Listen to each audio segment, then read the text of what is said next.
Hello, how are you? Hey, Dallin, what's up, my dude? Before my Wi-Fi decides to kill this conversation, I just want to say thank you for everything that you're doing for us, and thank you for having me. Well, And thank you for taking time out to do this. Thank you for putting out new music. Let's get right to it then. This new song, "Leave Me Alone," love it. I'd like to know what it means to you, and also the Prince vibes I'm feeling in that song are dope. thank you very much. That's very kind of you. Leave Me Alone is just about, being in a toxic situation and sort of drawing that line in the sand. I think usually when you're in situations like that, that phrase is the last civil thing that gets said before things start to turn uncivil. You know, Sure. the song is sort of, I guess, a warning to anyone who would want to do you harm, whether it's physical or psychological or whatever it may be. Sure, yeah. So, great song. I had it just dropped yesterday, I believe, because I put it on my featured top prospects on the show. Got some really good feedback from it. So, just letting you know that. And the album too, I believe it's coming out. Hopefully, I know things change very rapidly in 2020. As is your new album, going to be coming out October 16th. That's the plan. Yeah. Okay. So, is there like a special or a theme to this album? It is sort of a soft concept record. When we came out of the gate with our EP, we sort of presented this band as if it were a band from 30 something years ago that just got forgotten about. And we didn't want to have to do the same thing twice. So rather than just completely start over, we decided to twist that story a little bit and pull the curtain back a little bit more. So now, without giving too much away, there is more to that story. Especially if you go back and look at everything that we've released so far, the timelines that are related to that story, they don't really add up. So we have sort of laid the foundation for that concept to change. And I don't think we'll always do concept records, but for now, it's been a fun way to sort of present the art that we've been making. Yeah, so your band is very cool and very unique in a way with the storyline. You touched on it a little bit. From what you can say, that's not going to be on the album. You're a band that is 30 plus years old, never got their break, finally breaking through and getting it years Well, later. the conceit, you're a band that's just got forgotten about and never really had their chance, because I think that's a pretty common story in the music business. Sometimes lightning just doesn't strike for someone, no matter, even if they're a brilliant artist or a brilliant writer. Sometimes that little piece of luck that everybody needs, sometimes it just doesn't happen. And so we thought it was a cool fictionalized way to sort of tell that story. Sure. Yeah, very cool concept, and it's fun too. So, what have you been doing in quarantine other than getting ready for this album? How much of quarantine was spent on the album? I've been trying to get my damn Wi-Fi to work, that's for sure. But other than we've been prepping for live shows, not that we have any in the works, but Yeah. hope that they'll come back again someday soon. So we're rehearsing on our own. Ryan, my drummer, he lives in LA, and exchanging ideas and stuff back and forth, and just really excited to be finally getting this record out into the world bit by. Yeah, for sure. So how do you see this working? Normally, a band would throw out a record and then they do like a little tour to support it. But since there's no touring anymore, you just throw out the record, people have it, and then what do you do? Yeah, there's a giant question mark hanging over everything right now. It's kind of scary in a way. I'm sure there are a lot of bands out and venues and music related things that might not survive this pandemic, which is sad to think about. But it's our hope that we can figure out a way to make it work, and make it work in a way that keeps everybody safe, because that's the highest priority. As much as we get out there and play music for people, it's more important to collectively think about each other and keep each other safe. Sure, yeah. So we are here in Minneapolis, Minnesota, Prince's hometown, and I know you kind of love that era and those Prince vibes. Have you ever been to Paisley Park? I never have been. No. Anytime we've gone anywhere on tour, I only ever get to see like the airport and the hotel and the venue, Yeah. and like the alley behind the venue. I never really get to wander around unless we had like a day off or something. But no, I hope to one day though. That would be really cool. I Yeah. did ever see the Prince exhibition at the Mopop Museum in Seattle. Cool.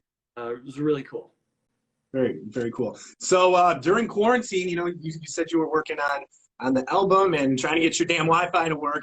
Have you picked up any like guilty pleasures or bad habits that you didn't have before? Oh man. Well, all of my pleasures are innocent until proven guilty. That's my official stance on that. I like it. But no, not really. Just been working on music and spending a lot of time in the test room. Very cool. Okay. I don't. Oh, yeah. There you are. Cool. Got to talk about it because it's one of the best movies ever. Back to the Future with maybe the best band name ever. I don't know how, but they found me. Obviously from that movie. But why did you decide to land on that as the band name? Well, band names in general are kind of ridiculous. I mean, even my favorite band ever, the Beatles, their name is a pun. That's really stupid. I think the only band that ever got away with like a good band name was probably like Led Zeppelin. Like they win the band. Yeah, oh yeah. So you kind of have to just not care that your band name is ridiculous because that's just sort of the nature of band names. But we picked that line because it's my favorite movie. It was my favorite as a kid, and that line in particular I always wanted to use for something like a song lyric or album title or whatever. I just wanted to use that phrase. But when we got started as a band for the first year, everything that we did was in secret. We would play shows and just flat out deny that we even existed at all. So that phrase really seemed to fit our whole MO of deny everything and operate in secret. So the people that did find us, it seemed to fit that.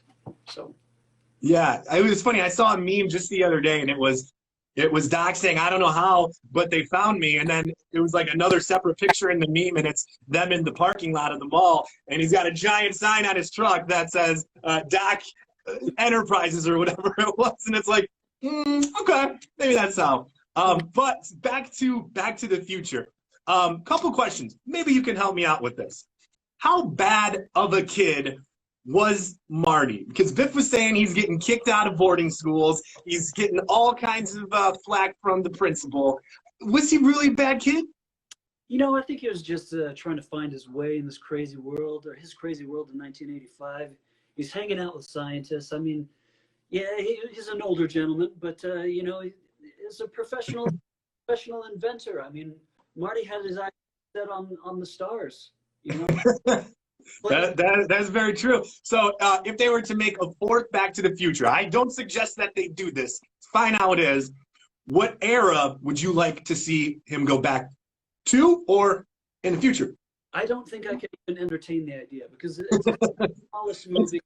I don't think it should be touched. It's kind of sacrilegious, yeah. So I'm probably just going to eliminate three. One or two, which one is your favorite?